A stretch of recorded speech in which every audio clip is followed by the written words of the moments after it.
Petrol diesel വില വർധനവിൽ പ്രതിഷേധിച്ച് AIYF നേതൃത്വത്തിൽ കാഞ്ഞങ്ങാട് പോസ്റ്റ് ഓഫീസിലേക്ക് മാർച്ച് നടത്തി.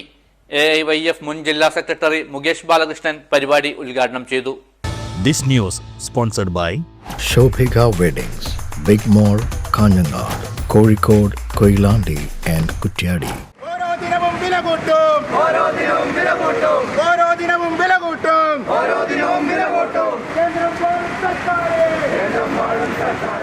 പെട്രോൾ ഡീസൽ വില വർധനവിൽ പ്രതിഷേധിച്ചാണ് AIYF നേതൃത്വത്തിൽ കാഞ്ഞങ്ങാട് പോസ്റ്റ് ഓഫീസിലേക്ക് മാർച്ച് നടത്തിയത്.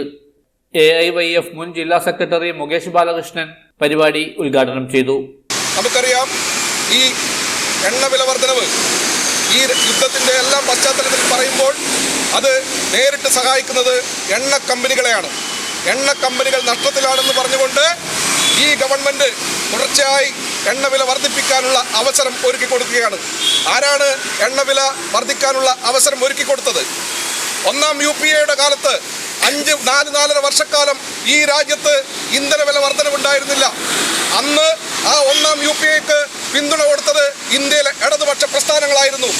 എന്നാൽ ആ ഇടതുപക്ഷ പ്രസ്ഥാനങ്ങളുടെ പിന്തുണ പോയതോടുകൂടി ഈ രാജ്യത്ത് കണ്ടമാനം ഇന്ധനവില വർദ്ധിക്കുന്ന ഒരു സാഹചര്യമുണ്ടായി.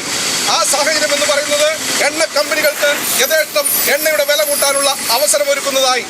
പെട്രോൾ ഡീസൽ വില നിശ്ചയിക്കാനുള്ള അധികാരം കമ്പനികൾക്ക് നൽകിയതാണ് പെട്രോൾ വില വർധനയ്ക്ക് കാരണമെന്നും വില വർധനവ് പിൻവലിക്കുന്നതുവരെ സമരം തുടരുമെന്നും AIYF വ്യക്തമാക്കി. ജില്ലാ വൈസ് പ്രസിഡന്റ് പ്രകാശൻ പള്ളിക്കാപ്പൽ അധ്യക്ഷത വഹിച്ചു. ജില്ലാ secretary M Sreejith, CPI Kanhangad മണ്ഡല സെക്രട്ടറി N ബാലകൃഷ്ണൻ തുടങ്ങിയവർ സംസാരിച്ചു. ജില്ലാ panchayat vice president Soya KK, Vishnu G, Jinu Shankar, Rakesh Ravaneswaram, Dileesh KV, Pradeepan Kattippoyil തുടങ്ങിയവർ മാർച്ചിന് നേതൃത്വം നൽകി. News bureau, Kanhangad.